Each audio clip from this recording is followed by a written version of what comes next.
input validation issue arise part 1, and that will be covered over here. So this is Diva application that we're going to try to explore. So what is the objective over here? Try to access all the user data without knowing any other user. There are 3 users by default, and your task is to output the data from the 3 users with a single malicious search. See. You have to find all the data over here one by one, and you have to look all the things. For example, they have given a hint also, improper or input validation. Input validation attack, where a client doesn't sanitize or simply validate the client request. So you can see if the input is not filtered or validated before using it, when developing a component that you take input from outside, always validate it. For easy for testing there are 3 users already present in the database. For example, one of them is admin. You can try accessing from admin to test the output. So let's try if I simply use admin, I can see the admin username and password, but also I can see the case details, which is reflecting. So input validation or improper validation is a part where an attacker simply fetch or enumerate the backend side database queries over here. So this kind of vulnerability can be used in your improper platform or in your authorization.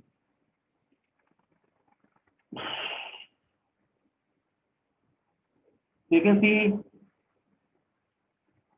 if the app does not authenticate user all the situation where it should, you can see granting anonymous access to some of the resources or services that authenticated and authorized access is required.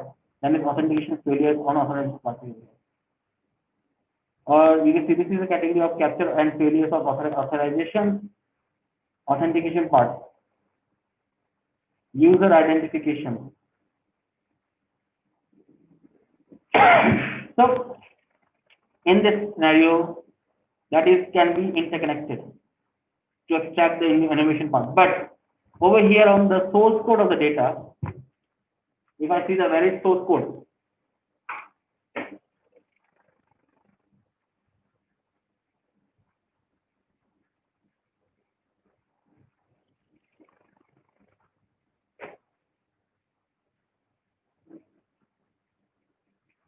so if we talk about the input validation part 1,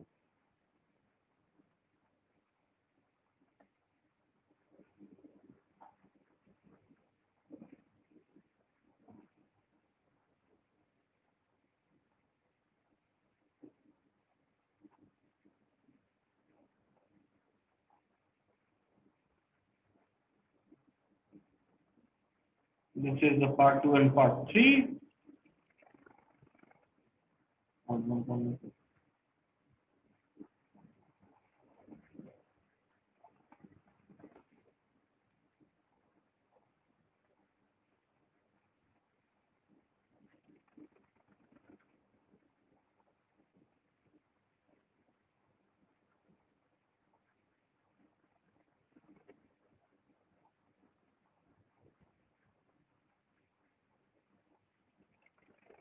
Okay, yeah, see. This is the SQL injection part. So over here you can see the source code, which is your SQL database over here again. This is SQL database. So as we have done the yesterday also, so there were some data created by over here. The database name is SQL database MDB, my database. You can see open on create database, SQLi or zero null. Drop table if exists, SQLi user. Create table if not exists, SQLi user. Where character has been given properly. So over here, we're going to try to enumerate one by one. So you can see there's an admin, there's a password, and there's a get details. And our major objective is to simply enumerate or extract the backend database in a normal way. So let's have a look over here one by one. What could be the possibilities? So अगर आप यहाँ पे देखो, and what is SQL injection? So it's all about the structured query language, the code of malicious code of SQL statement that can be used to enumerate the backend side database, because a normal user can access only the application, but in the backend there is a database server. So you can see SQL injection is a code injection technique used to attack data-driven application in which malicious SQL statements are inserted in an entry, field, or execution to dump the database contents to the attacker.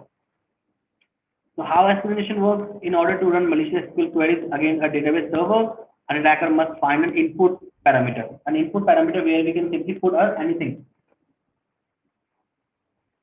So for example, over here they are given running an SQL queries against the database server. An attacker must first find an input within the web application that is included inside an SQL query. In order for an SQL injection attack to take place, the vulnerable website needs to be directly include user input within the statement part. So this proper validation of user and the database connectivity should be there. Sanitization, you can see they have given a filtration. Sanitization are basically used on the most of the website to sanitize or simply separate the query which is from the client side to be executed. Sanitization may include the elimination of unwanted characters from the input by means of removing, replacing, and encoding the data. So sanitization may occur following inputs, you can say, or before the data has been passed. So what could be the possibilities of SQL injection to extract the backend side database? We have to simply use sometimes the query text part, like one-on-one query. This is your SQL injection blind SQL injection in Boolean type. In Boolean type SQL injection, we use one-on-one query to simply put a true statement to simply enumerate the backend side queries.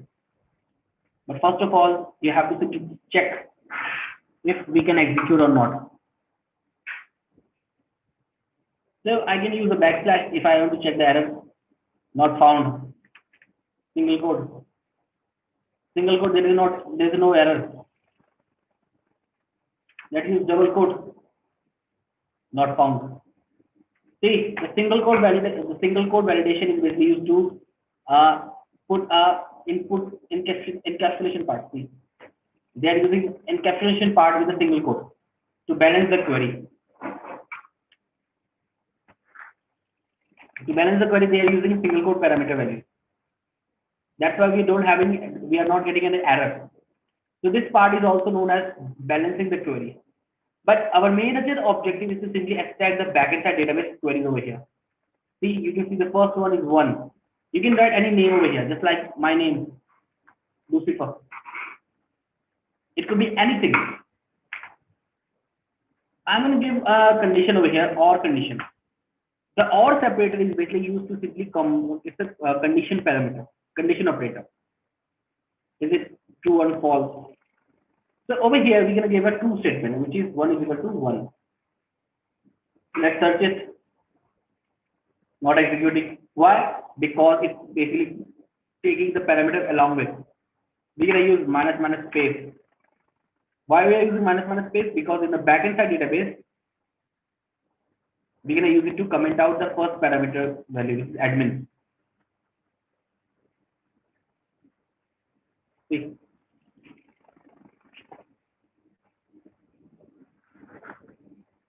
You can see the admin password also and getter details also. Or you can try the hash part. No, hash part is not working. Minus. Or you can try the first one. These are some parameter values that can be used over here for simply fetching the backend side database to be executed. Note, they have given a note statement. If an input is given by the user in the text field, suppose a username and password, the SQL query will be checked in the database query. We can only see the front end, but in the back end side, there will be something else like your query string. Select star user SQLi user where user is equal to local edit text dot get text string. Most other parameter values should be balanced, and if you want to find SQL injection in the website, go for the blind SQL injection.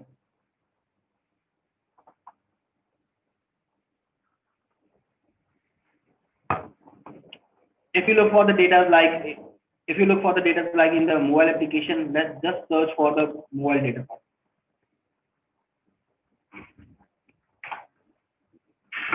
SQL injection mobile APK.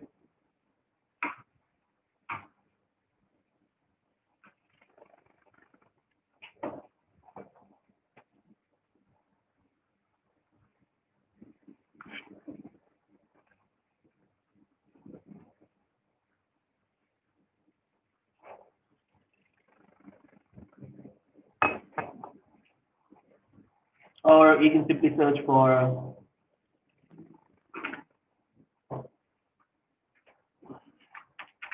bug bounty medium report.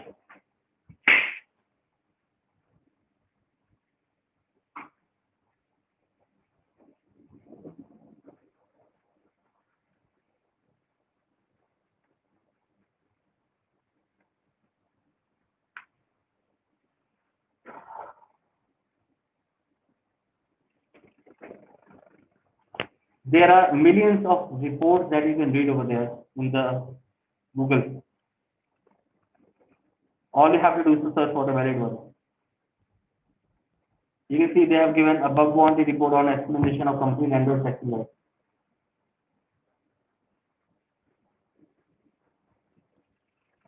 The tools that we can use, APK tools or package, Dex2Jar, JDX0, JDX, ADB, you have some other tools, BetterCap, DNSPART. See, you can download APKs from other types, you get APK Mirror, APK tool, Dex2Jar. It's all about reading about the medium report.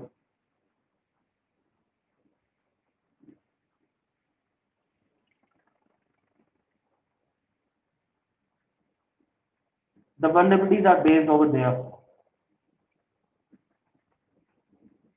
Same, this application was simply vulnerable to exploitation, but sometimes we have to simply check the validation. See, when I put a double quote over there, they're giving an error that there was no error double quote.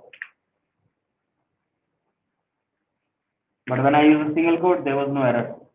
So it means either you can simply say that they are balancing the query with a single quote or a double quote.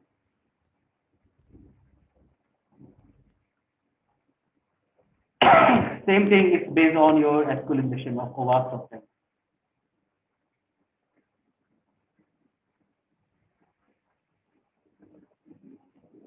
If you go for the further attack, just like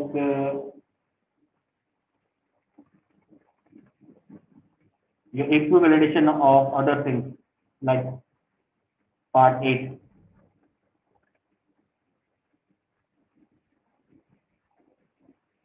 Try accessing any sensitive information apart from the web viewer. Now you have to access the data. This critical vulnerability based on your input validation part, but this critical vulnerability is sometimes referred to your browser also to fetch the internal database part. If we can access any internal data with the help of that application, that will be also in input in proper validation part. So you can see try accessing any sensitive information apart from the web URL. So let's see the source code of this one. So this is your URI scheme activity. So I can see public void we can see over here. That file is simply reading the file from the backend side. To the URI. URI stands for Uniform Resource Locator from the specific parameter value. For example, you can see this is a normal URL. Scroll.in.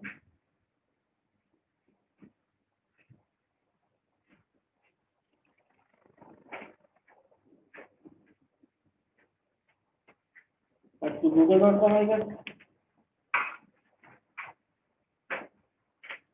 Yeah, we are able to access the google.com.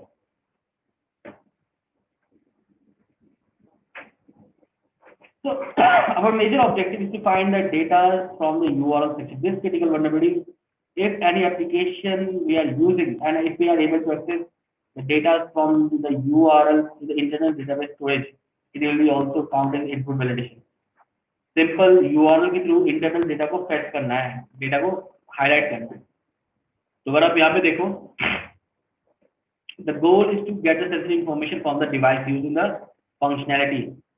If you remember, they have saved some shared preference data in the SD card. That was UInfo part. So we need to find some file operators. You can see we can use the file operator. This is just like your docking part. As our scheme to read files, let's see if we can read the .uinfo text files from the SD card or not. SD card, that we already know that this file was over there. So let's check the IP address before this one. तो सबसे पहले IP address देख लेते हैं. यहाँ पे IP address क्या है? यहाँ पे मेरी IP address है 119. तो हमें बेसिकली क्या करना है, यहाँ पे डेटा को एक्सेस करना है बिना उसको फेच करे हुए. बट मैं यहाँ पे क्या करूँगा, I am gonna simply access my Android device.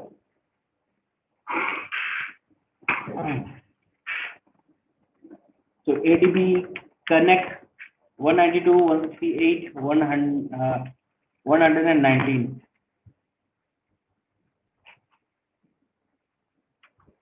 ADB shell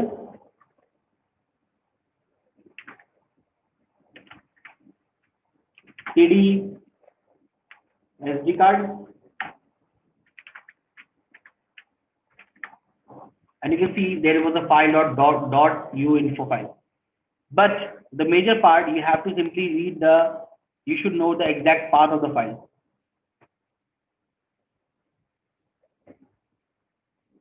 See this vulnerability over here. If I am able to simply access the data .uinfo from the URL or from any of the specific parameter values, that could be also vulnerable. Let's try the file operator. We can write SD card and the file name .uinfo.txt.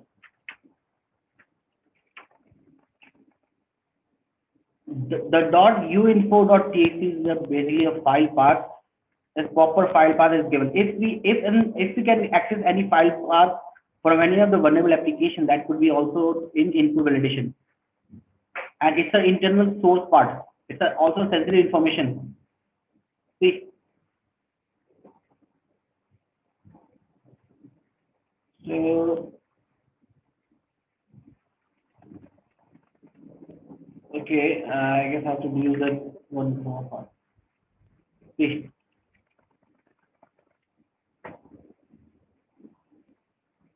You can see the password which was over here. The file operator is basically used to simply fetch the file from the internal source. If an application is able to simply get the file from the specific database, that can be used for the vulnerable stages. It's all about the application input validation part. If we are able to access the files, that is also critical vulnerability. See this one. But what will happen if we can access any sensitive information? For example, the preference.xml file.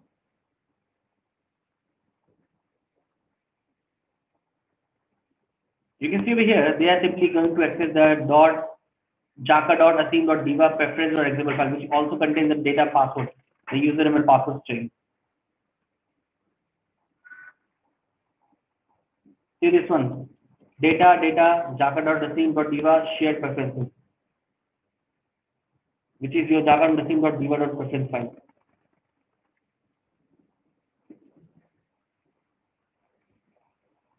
See, the most important part is the vulnerable code. The vulnerable code is an important thing. Perfect, we are able to enter the vulnerable code. Open an input validation part to URL using JDEC file. Following a piece of code can be example.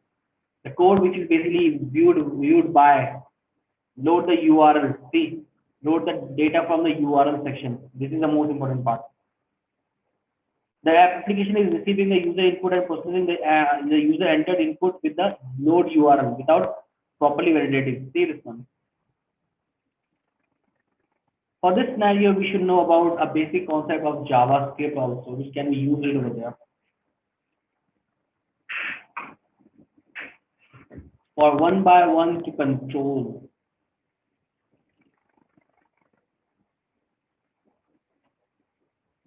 It's all about the vulnerable code. And if we can access the XML, the proper XML file path, because we should know about the proper data. Preference.xml will be the same file for each and every part, but you should know which application you are using. You have to decompile this one and you have to gather the information. You have to use all the possibilities one by one.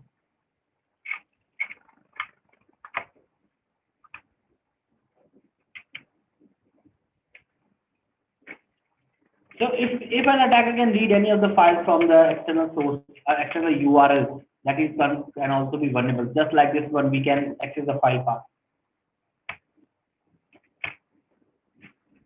Try to access files from here also, just like there.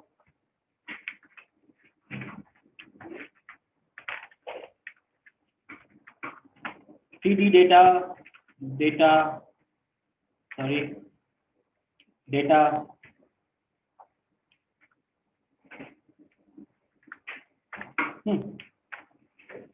If we are able to access on any of these shared folders also.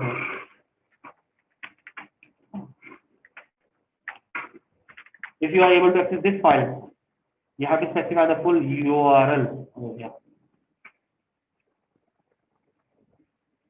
and the file name.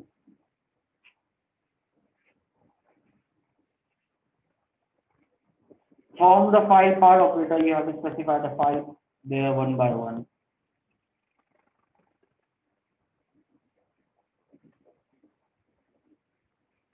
Same just like your input validation part too.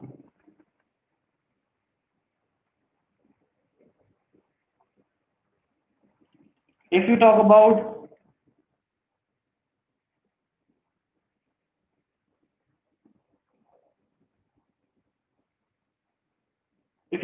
the input validation part 3 over here, which is of this one. For input validation 1 and 2, after you can see there is the input validation part C. This is just input validation of your DOS attack. In input validation vulnerability, there is a limit of buffer overflow attack also.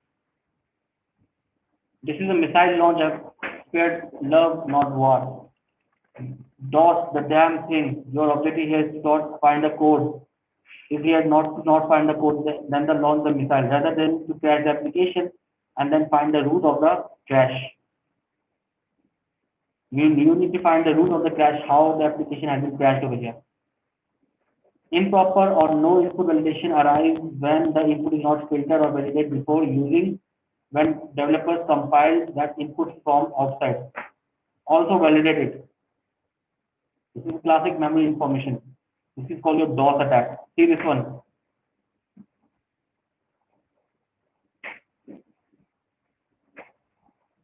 They are simply launching the data in 10 and 20 seconds.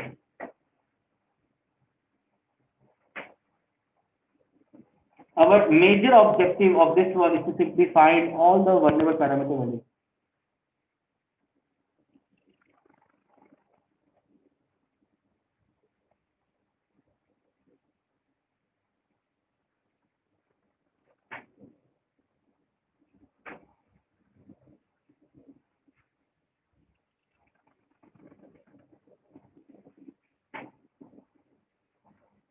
So our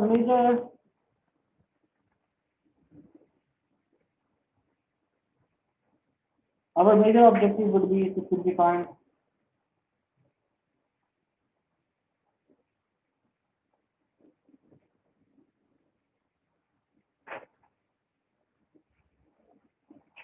so we're gonna try to launch a vulnerable code over here one by one.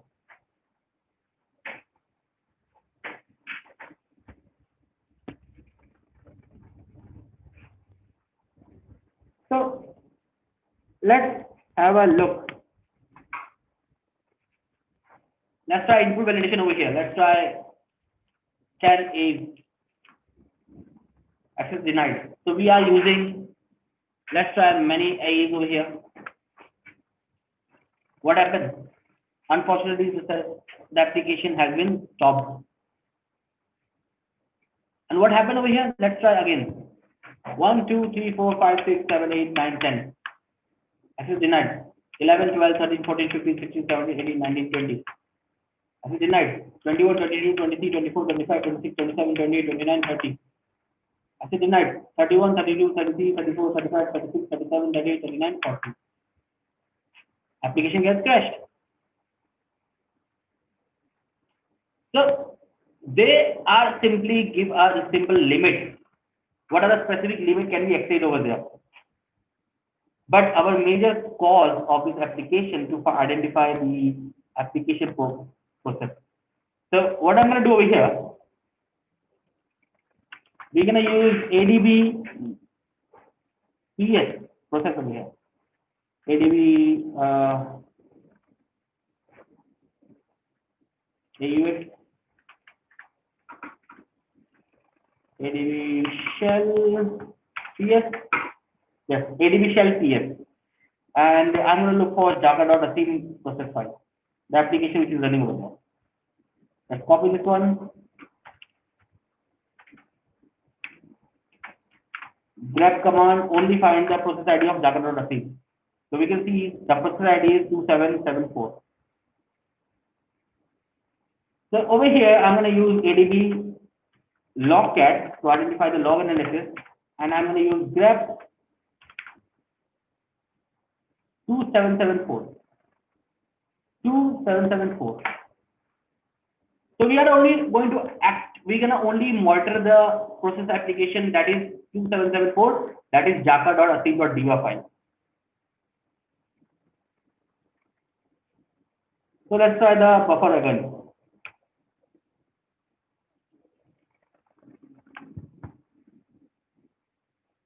Application has been crashed. So what exactly happened over there? Let's try to examine this one.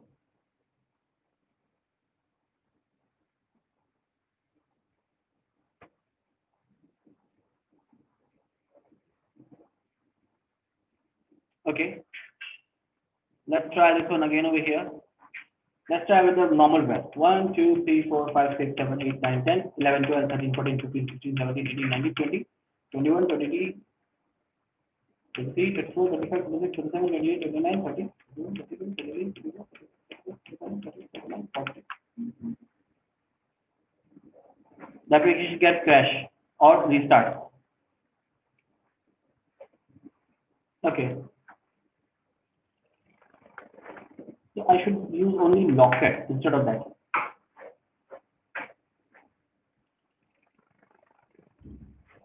See this one, we have a segmentation fault. This is basically your buffer overflow attack. A buffer overflow attack or a DOS attack where we simply exceed the limit of the input from the client side.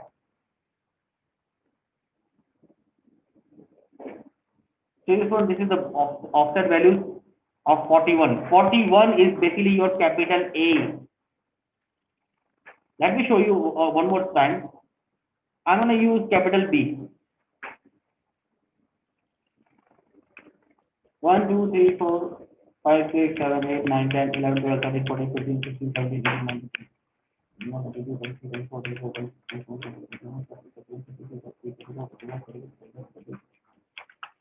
So I use 40 B's again, but the ASCII value, each and every character over there has an ASCII value that can be used over there.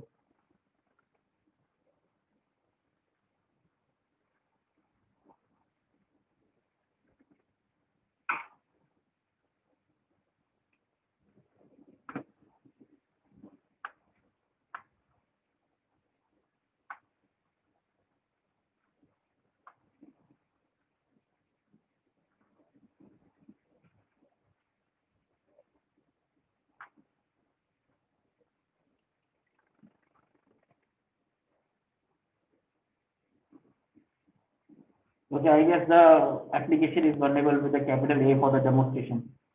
But you can see over here, there will be a segmentation fault. That ESP, your stack pointer is been overloaded with a capital A. And the EIP, which is the instructor pointer. This is a simple assembly code. The EIP is the instructor code which holds the next instructor to be executed.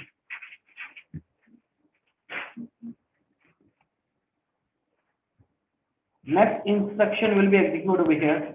So the EIP holds that. ESP is a stack pointer where the major application runs. And the stack works on push and pull, push and pop.